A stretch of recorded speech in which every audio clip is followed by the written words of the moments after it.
नमस्कार. ही trial based अशी एक ट्रेलर आहे हा, एक छोटासा. आता याच्यामध्ये आपण ज्यावेळेस इंटरनेट नसतं मोबाईलमध्ये त्यावेळेचा प्रयोग हा. आणि इंटरनेट आल्यानंतरची जी स्पीड असतो त्याच्याविषयी जिओला एक विनंती आहे की आज पोस्ट ऑनलाईन होत नाही आहे, कारण आहे इंटरनेट स्टम्बलिंग ब्लॉक्स.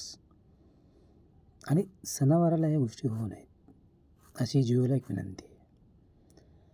आणि एरिया बॅड कनेक्टिव्हिटी आहे ह्या एरियामध्ये, आपला डेटा पूर्ण चोरी होतो या एरियामध्ये. काय कारण की मी नाशिकला अनेक दिवस राहतो, गुजरातला अनेक दिवस राहतो. तिथे पण शहरामध्ये तो डेटा चोरला जात नाही.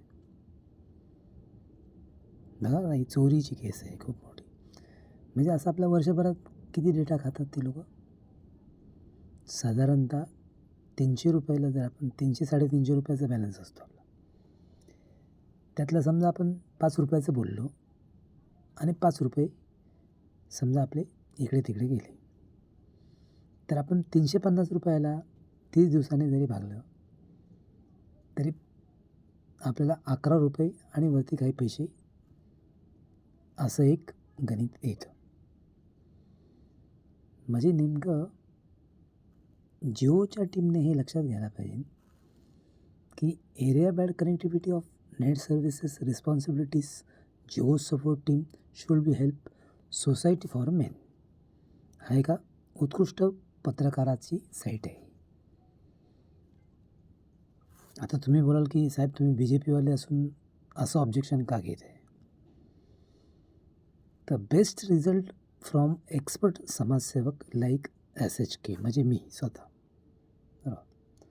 समाजसेवा करताना माणसाला इंटरनेटशिवाय समाजसेवा होऊ शकत. आता आपली सुरुवात आहे समाजसेवेची. म्हणून मी जिओला ही विनंती करत आहे किंवा अनंत अंबानी यांना मी विनंती करत आहे की आमच्यासारख्या माणसांना समाजसेवेमध्ये उतरताना घडगंज पैसा आम्ही इंटरनेटवरती खर्च करू शकत नाही. बरोबर.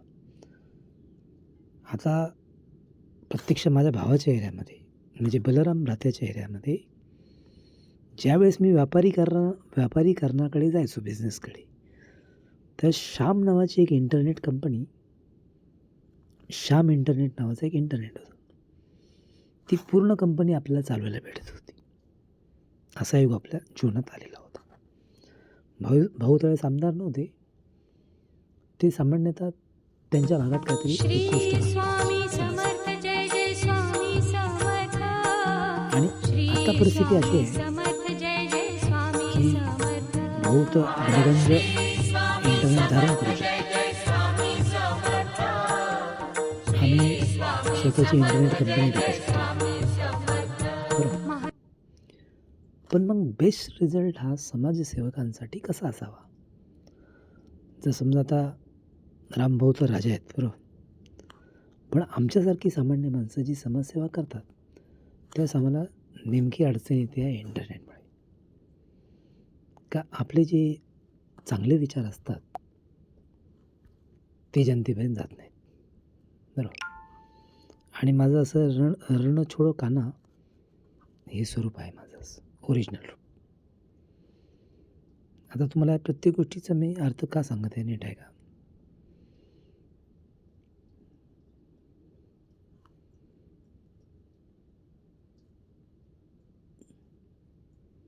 हे बघा, हा अर्थ आहे त्याचा. स्वामींसमोर जास्त बोलता येत ना आपल्याला. अर्थ असा आहे की महादेव कृपा से मिला था भगवान विष्णू को ये रहस्य. आता इथे हे सगळे जे देव उभे आहेत किंवा त्या देवाच्या मागे ज्या संरचना उभ्या आहेत, त्याच्या मागे धबधबा आहे, डोंगर आहेत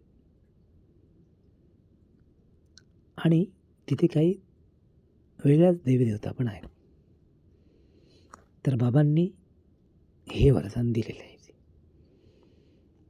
आणि हे एक सामान्य भक्ताने पोस्ट नाही टाकलेली, एका वैशिष्ट्यपूर्ण महाराजांनी ही पोस्ट टाकलेली. बरोबर, नीट आहे का? आता हे बाबांनी वरदान तर दिलं, बरोबर. पुढे नीट बघा. पुढे आज एकादशी आहे आणि एकादशीच्या दिवशी 16 जमला आषाढी वारीचा, सण आला पंढरीचा, मेळा जमला भक्तगणांचा, ध्यास विठू माऊलीच्या दर्शनाचा. अशी एक उक्ती प्रत्यक्ष दयावान आमदार राम कदम यांनी लिहिलेली उक्ती आहे. तर आता देवशयनी आषाढी एकादशीचा अर्थ काय होतो? तर चातुर्मासाला प्रत्यक्ष विष्णू भगवंत आरामात जातात, शेष शय्येवरती. बरोबर. आता इथं भक्तमंडळी आनंद करत आहेत आणि हे भजनामध्ये दंग आहेत सगळे. त्याच्यात रामभाऊ पण समोरच आहेत, दिसतात आपल्याला. आता त्याच्यातून नीट अर्थ काढा मी काय बोलतोय. जिओवाल्यांनी लक्ष द्यायचं आहे, फक्त जिओ टीमने लक्ष द्यायचं आहे. आता इथे परत मी रणछोड का नाही? मी आजही रण सोडायला तयार आहे, कारण की मला युद्ध नको आहे. बरोबर. आता राहिली दुसरी गोष्ट, नाकोडा भैरवजी आहेत, गौरा भैरवजी आहेत. हे खंडोबाचा अवतार आहे. हा देव साक्षात खंडोबा आहे तिकडे. मग तुम्हाला आता मी 600 दशकामध्ये काय झालं होतं किंवा नेमकं 12व्या-14व्या दशकात काय झालं होतं, तर हे विठुरायांची संस्कृती केव्हा उदयास आली?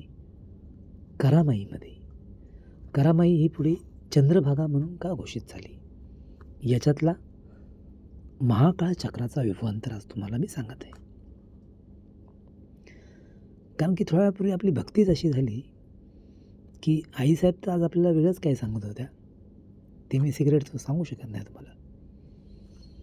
पण प्रत्यक्ष जिथे मागच्या शनिवारी आपलं स्वरूप जाज्वल्य झालं होतं, तिथे एक वेगळाच देवा झाला होता आणि त्या देवांचं आपल्याला वर्णन करायला अलाउड नाही, कारण की आज सीतामाता तिथे नव्हती. बरोबर.